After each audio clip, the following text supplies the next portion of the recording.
This is laggy at all, man. I've been discouraged from going live more often because I seem to have more issues than obviously when I don't go live. But y'all just talk to me a little bit and we'll pivot if we have to.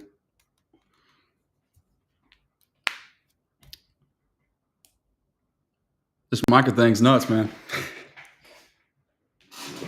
Insane.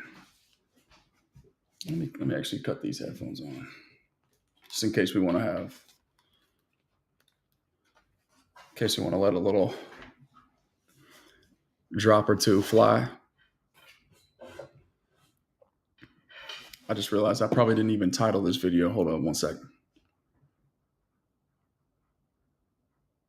Make sure I titled it for y'all.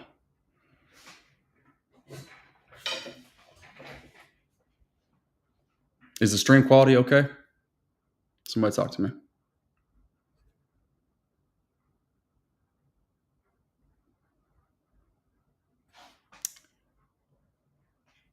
What's up, Clemente?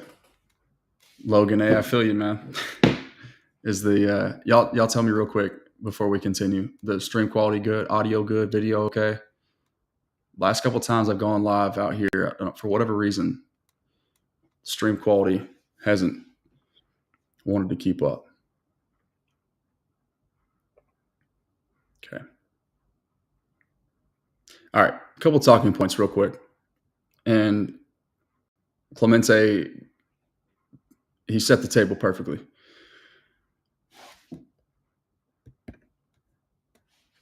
We saved $47 million, now signed Bland, Tyler Smith, and George Pickens. The last one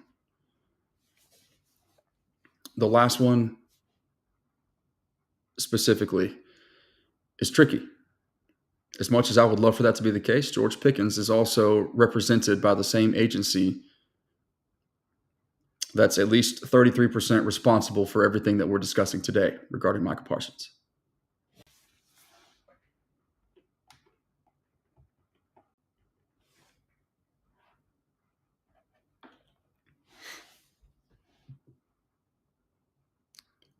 Okay, so here's now next talking point. That's going to get interesting, the George Pickens negotiation. Whether we want to admit that or not, it's going to get interesting with David Mulligetta representing George Pickens as well. Now, to Keck's point, great for Dallas, $47 million is crazy. It sounds crazy at face value. But that's another thing that I wanted to discuss really quickly that I didn't really discuss in my initial reaction, the YouTube video that I posted prior to this one. So it's kind of why we're doing it live, just to make sure that we touch all the bases. But $47 million, that's the APY, that's the average annual value. But that's not really what Micah's going to see, or especially it's not what is going to be reflected on the salary cap, right? So that's my ultimate frustration here. And that's really why I'm live right now.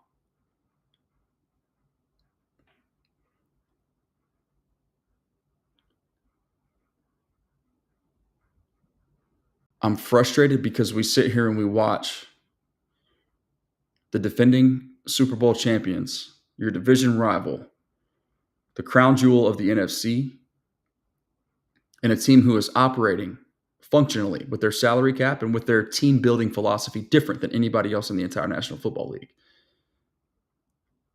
And we pretend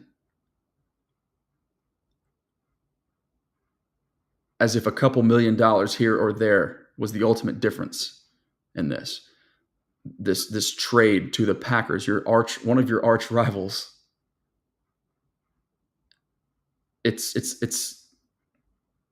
It's APYs and total guarantees that cause this? No. Come on.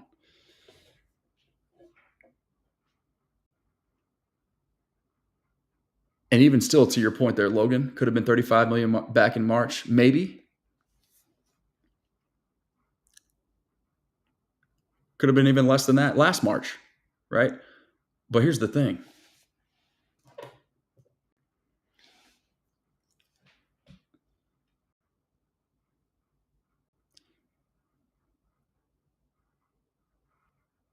The salary cap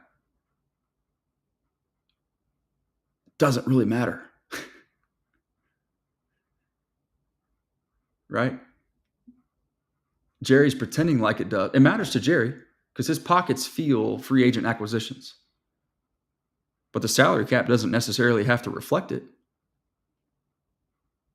Voided years, man. That's what the Eagles do differently than anybody else. The amount of money, dead money, if you will, money that they have put on their credit card, deferred into the future, and are willing to sit back, take a little bit of a risk, but bet or gamble on the ever-increasing salary cap, the value of the NFL dollar changing with time, and allowing that 15% year-over-year annual increase of the salary cap to make up for and account for that money that they have deferred well into the future.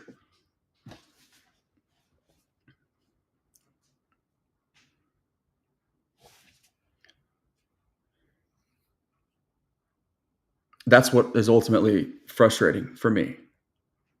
That's what's more embarrassing, or at least it should be, for Jerry Jones sitting here still to this day,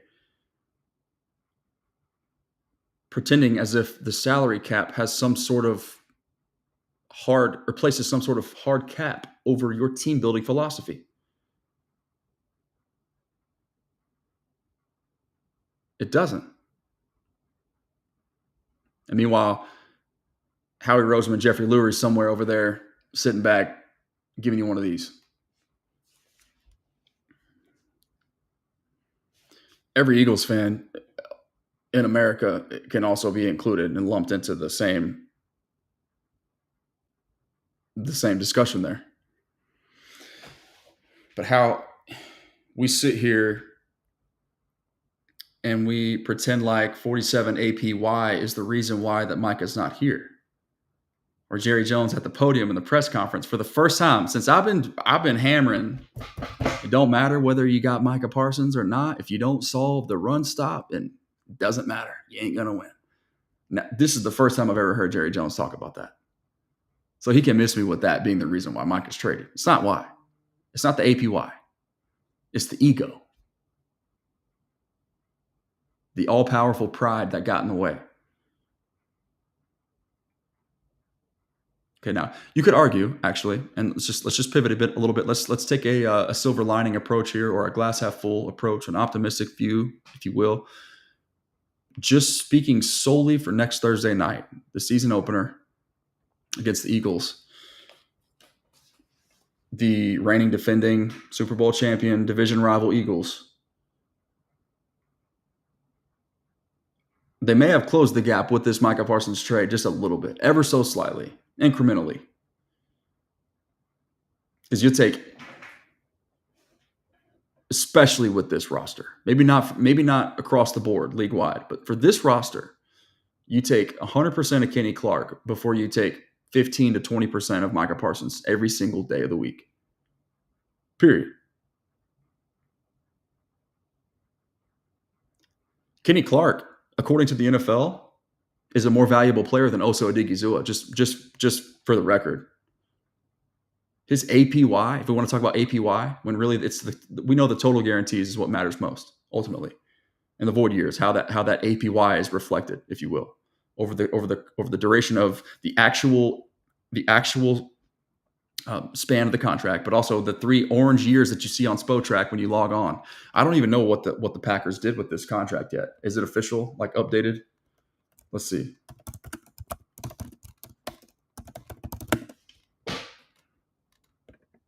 Looks like it is. Okay, no. So all these numbers aren't official yet as far as how they're going to structure. That's going to take some time. But the average salary of $47 million. This, by the way, the 5th-year option still counts. Okay, so it's a 4-year contract extension on top of his 5th-year option. So it's really a 5-year contract right now. But they're probably going to add some voided years on top of that 5-year duration or span to lessen the hit, to give themselves the same, or at least more flexibility financially speaking, or as it's reflected on the salary cap, to make moves and maneuver and build their team accordingly if they so choose.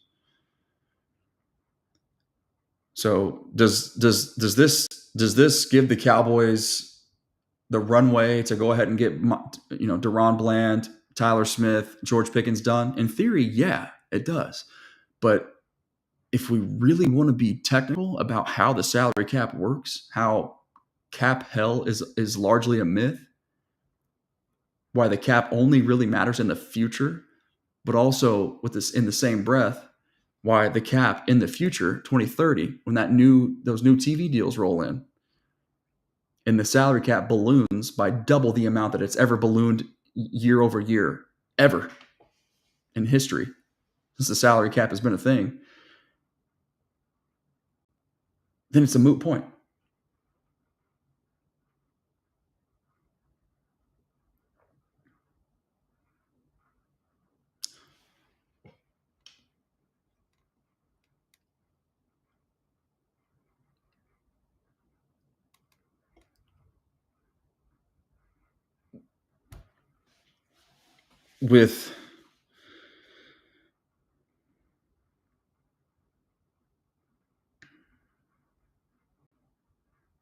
While it's true that Micah Parsons doesn't necessarily change your ability, your prowess, stopping the run, it's not his responsibility to do and to make up for the front office's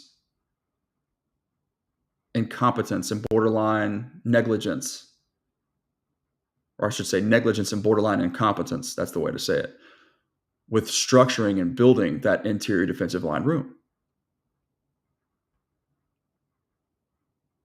It's not Micah's job to overcompensate for that. He's just fine in the run department, so long as the other 10 are doing what they're supposed to do, what they normally do on any other roster. It's not all about penetrate and rush the passer. You got to be multidimensional. You got to earn the right to get after the quarterback, right? So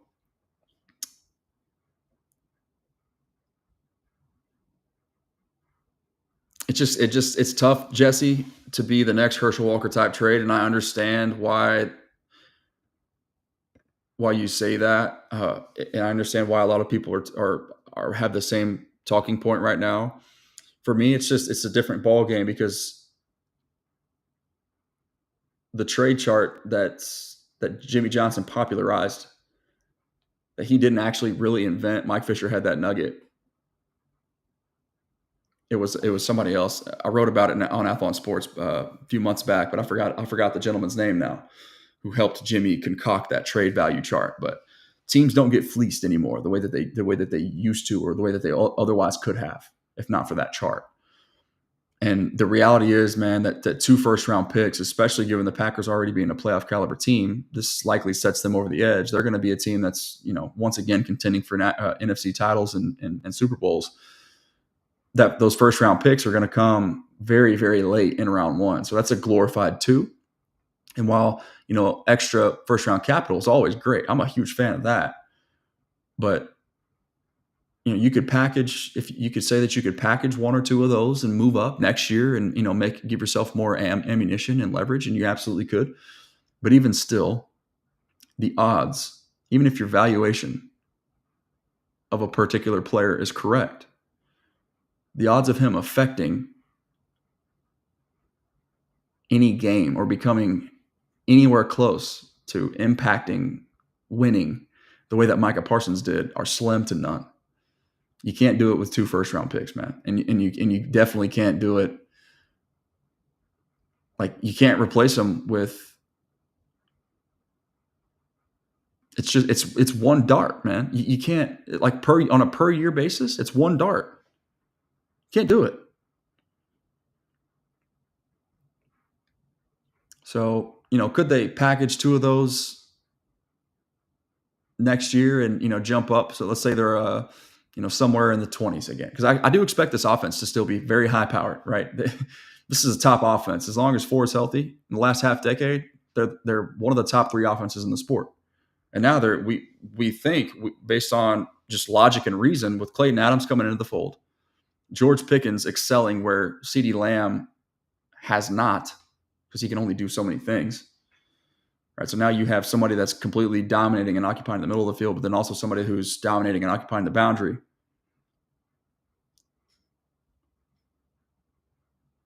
You add a little bit of a run game element to it, then your offense is more multidimensional than it used to be. But in theory, your passing firepower is more prolific. So if you can just run the ball marginally better than what you're used to, which Clayton Adams has given us no reason to expect that not to be the case, then the offense is going to be fine. Which brings me to my next point. If the Cowboys were truly don't miss me with the Arch conversation, guys. Arch Manning has no intention. There's a threshold, a start threshold that he must reach. It's just his belief, but it's his family belief as well. It's just a certain amount of football that you got to see before you're NFL ready. This is always about the long game. Otherwise, he wouldn't have sat 2 years behind Quinn Ewers. Okay, he's not in a hurry to get to the league, and he wants to have somewhere between 24 and 26 starts under his belt before he does so. Can't do that this year. Even if the Horns run the table and play 16 games and win the national championship, that still doesn't equal 24 or 26. So he plans on playing 2 more years, this year and next. So that's out of the equation. Even if it wasn't, okay, extending Dak Prescott, they're on the hook. They're paying Dak. They can't get out of it. Even if they cut him or get him to agree to a trade based on their restructure of his contract, the money that they're locked in for, they can't escape until after 2026. So that's after next year. They're locked in for 2 more years. But take it a step further. It's not about Dak. It's about Dak, Shoddy, CeeDee, Osa, all these guys. Every max extension, or not max, Osa's not max, but every top paid player on the roster, they're all in the same timeline. If the Cowboys weren't win now, they don't extend Dak last year. If they weren't win now, they don't extend CeeDee last year. If they weren't win now, they don't extend Osa this year. If they weren't win now, they don't agree to acquire a 30-year-old defensive tackle, Kenny Clark. So they're still trying to win. That's what we got to think. That's what we got to remember here. Micah Parsons wasn't going to affect the game next Thursday night nearly as much as Kenny Clark can. But it's about the long game, right? That's what this discussion is about. You're probably worse off. Grand scheme.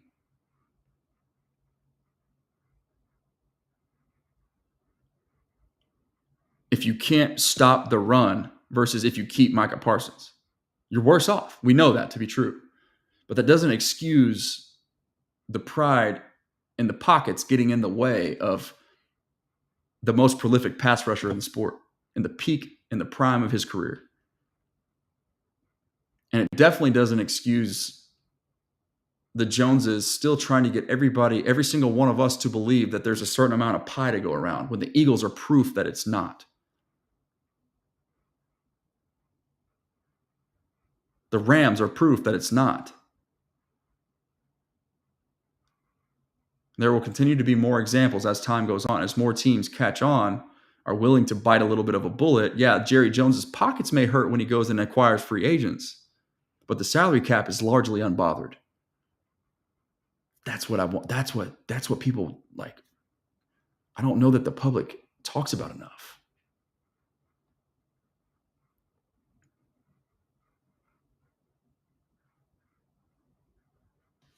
Hey, Gene, this is a cool message, man. Thank you, brother. Been a fan long enough to remember Dorsett calling Randy White Captain Scab during the strike. That's crazy. Do you mind elaborating a little bit on that situation? I'd appreciate it if you could.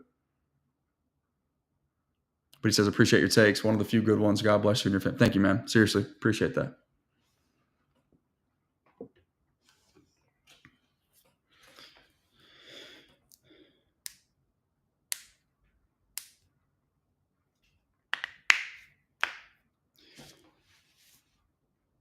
There's a little bit of reason to believe. There's optimism that things are changing. I've tried to document that as best as I could for most of the offseason, but even just as recently as this week,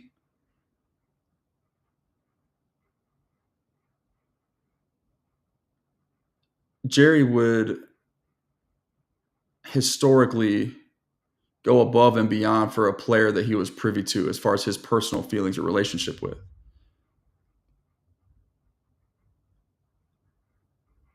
Zeke Elliott's a very good example of that.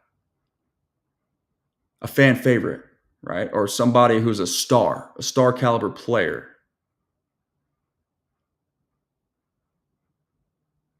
So that is interesting to me. I find that interesting. I can't sit here and say that it signifies something bigger, but I also can't sit here and say that it doesn't, because it's interesting. When you talk about big picture, Jerry Jones, who he is to his core, player guy, like a genuine people pleaser, he has a big heart. Never take that away from him. Big heart. He's a lover. He's a gambler and he's a businessman. And he's sometimes full of shit. Oftentimes, I should say. But he's got a big heart. So I find that interesting. I find it interesting that you have not one but two undrafted free agents or guys off the street. Let's just say that, because James Houston was kind of a different story, but he makes the roster. All right, Zion Childress makes the initial 53. They cut Deuce Vaughn. Well, I have strong feelings about that, but still, it's a guy with, there's a lot of Vaughn blood in that building. They parted ways. Culture of competition, man. Perrion Winfrey. Odds stacked against him as far as, his reputation publicly. Cut from the Browns, UFL, long shot to make it. But he made it. Now, granted, if there's one defensive tackle room that a guy like Perrion Winfrey is gonna have a chance to make the roster on, it's this one. But still, that culture of competition. The one question mark where we have to push pause on that situation, as far as outside influence, and Jerry still, laying down the law and vetoing Brian Schottenheimer, is Mazi Smith. And I told you guys about a week and a half ago that, it was when Mazi first, it was when that whole, the whole deal was happening, right? They should cut him. They're going to cut him. You start to hear the talk.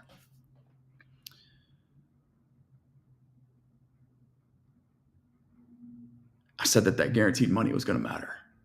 That draft capital was going to matter. I wanted, as much as I'm rooting for Mazi Smith, I feel like very few people, if any, have gone to war for Mazi, more so than I have. But at the same breath, and for the same reason why they cut Deuce Vaughn, I wanted Deuce to be on this team. I fought for Deuce. I know that he belongs in this league. I suggested that he might have been the second or third best ball carrier on the roster, but he got cut.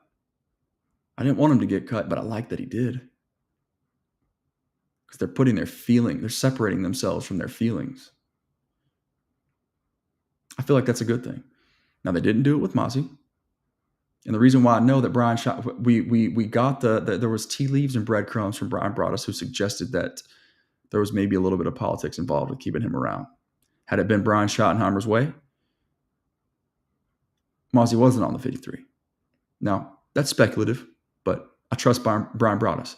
And then I also, if I didn't trust Brian Broaddus, I go and I listened to Brian Schottenheimer in the press conference after the 53-man roster was decided and announced.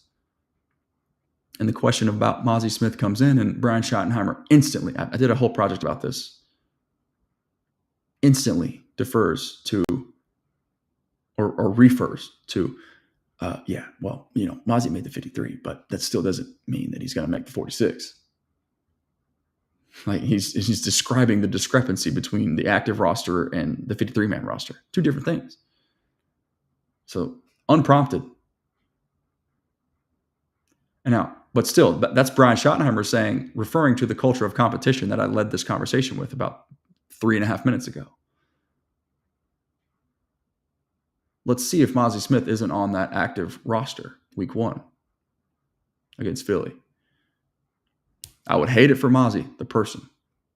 And obviously for what we want this team to be, the step that we know that they need to take in the run stop department. We would all love to see it, man. But we have to be honest with ourselves. Is it going to happen?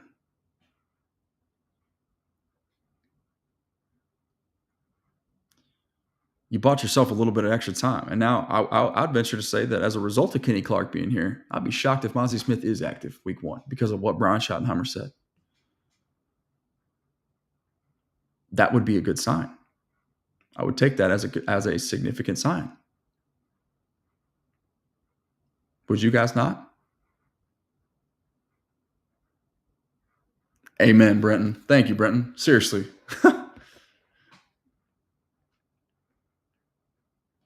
Salute to you for that one, brother.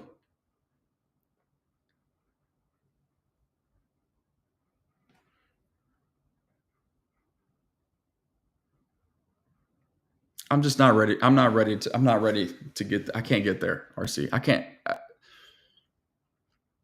The season hadn't even begun yet, man. It's a long year. It's a long 17 games to be talking about who we're going to draft next year.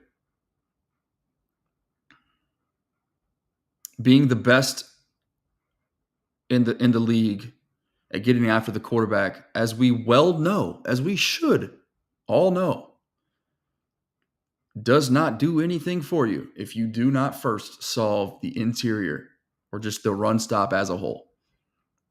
If the collective 11 aren't sound with their run fits, decisive and downhill and physical at the point of attack, what good does it do you? If you've got 7 Ferraris, Bugattis, Porsches, Benzes, Micah, Dono, Eazy-E, Dante. Why did I say Dono and Eazy-E? Micah, Eazy-E, Dante, Sam, DeMarvion Overshown when he gets back. I think that's probably what my brain meant to say was Demo, not Dono. Marius Leofau got a little bit of pass rush to him.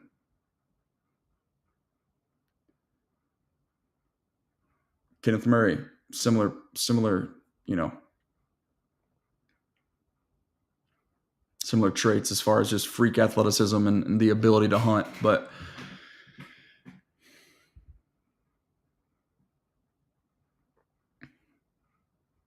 imagine that, Gene Michael. Now Gene's talking. If for some reason just everything falls apart, which I absolutely wouldn't bet on, by the way.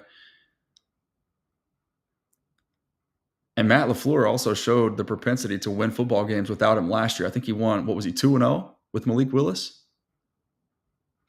Just a bunch of under center, power run, heavy personnel, and then play action boot game. Just roll the pocket and condense the read for him. And it worked. Because they could stop the run and they could run the ball. They were creative. They were nuanced with their fullback and H-back utilization, forcing that extra gap. And they were powerful at the point of attack in the running game. And they had a really a durable, dependable, physical downhill runner in Josh Jacobs.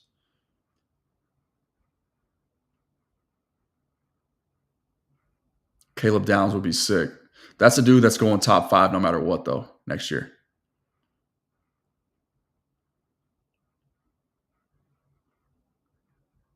And the modern football, the ever evolving pendulum swinging back in favor of physicality, the safety, especially like we just touched on, with more teams committing to heavy personnel, and also the utilization of the fullback, which the Cowboys are. It's another reason to be excited about the running game. It forces an extra gap. When you force an extra gap, you need second and third level to be on point, on time, and downhill. And the instincts that Caleb Downs plays with, man, he got them. So safeties in the running game are as important as linebackers, assuming we go back to 12 personnel, 21 personnel, fullback utilization, right? All those things, just basic football jargon. But yeah, you could absolutely package those trades and, trade up if you want to, sure. But I'm not talking about the draft right now. I'm talking about how does this affect next Thursday night and beyond?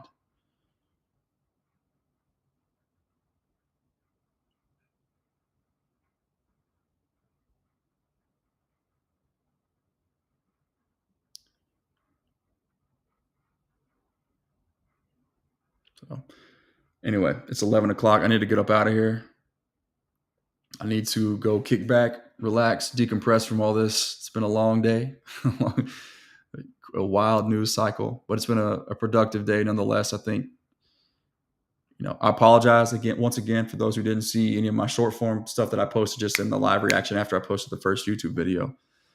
Just apologizing for those who confided in me to settle themselves in the midst of all this trade talk madness, right? And if I led you astray, I apologize.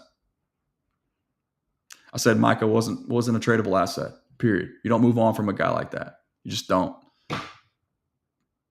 And even if you do, you damn sure don't trade him to the Packers. But they did.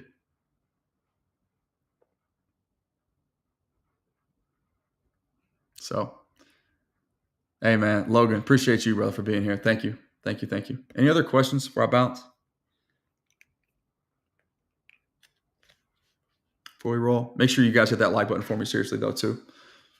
Either like or subscribe. All I need is one. Just one. That's all I need. And I appreciate it. What's up, Nick?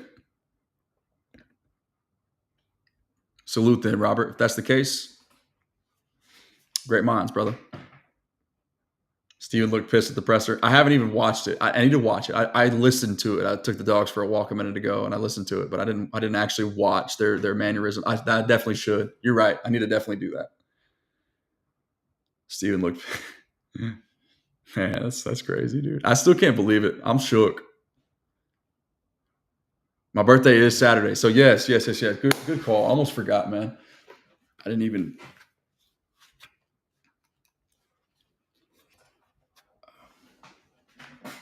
Inside Texas is the place to be if you're unfamiliar. In partnership and alongside me, the Lando Show, sports below the surface. That's always the goal here, right? To deliver the objective truth for the true fan. That's the number one objective. Okay, so I'm going to give you guys the most significant details. I don't have the capacity. There's only one of me. I don't have the capacity to deliver the volume that Inside Texas can, with also the versatility, with the amount of different personalities and talent that they possess. But working alongside them, I'll be able to just do my sports below the surface thing and give you guys the most important talking points, digging a little bit deeper, but in relation with and alongside Inside Texas, which is the number one place to be. They got a heck of a promo going on right now. For those who are unaware, it's your one-stop shop for all things Texas sports. But if you're a Texas football fan, there is no better place to be. Trust me. And if you're not there, though, I want you to hang out here, okay? And the best way to support them is to support me and vice versa, okay? So the Lando Show alongside Inside Texas at Ohio State on Saturday. It's my birthday. Turned 31 years old. Hopefully, I'm sleeping in Buckeye tears on my birthday. If you guys want to support the movement, obviously, like I said, all I need you to do is one of the following: like or subscribe. But if you want to go above and beyond, you can do so right here. Because I've already made the trip to California out of my own pocket to try and take you guys behind the scenes and just get as much information as I possibly can. I'm just doing the best, man. Doing the best that I can to deliver the most objective sports below the surface truth for y'all. And one of these days, we'll have the capacity, the means, and the time to do more than we currently are. But for right now, I'm just trying to be where my feet are And if you guys want to support, on the ticker right there below, that's one of the ways that you can do so. But yeah, man, flying out to Columbus for my birthday to go hopefully watch the Horns get that revenge game against the defending national champs. We got 1 versus 3, the odds-on favorite to win the national championship this year against the defending national champion last year. I've got my first 2 keys already posted on Instagram and TikTok and Twitter. If you just search my name, you can find it. And key number 3 will be coming tomorrow, and I'll have a YouTube video for it as well. Just a little. It's actually a message to Buckeye Nation, a respectful one, by the way, because I don't want to come off as arrogant by any means, because I respect that program, as anybody should. The 2 most talented teams in the country, as far as I'm concerned. Okay, and I believe actually they have probably the 2 best players in the country, if you really want to get technical. But believe it or not, the first key to this game, as I've posted, and I'll just leave it open-ended so that you guys can go and see it, the production in real form. It's on my Instagram, like I said, Twitter, TikTok, and the like. But key number 1 to this game has nothing to do with Arch Manning. And it really can be boiled down in pretty simple terms. So hope that you guys appreciate it, man. Stay tuned for more. Thanks for being here. Remember that prayer changes things and the war's already won.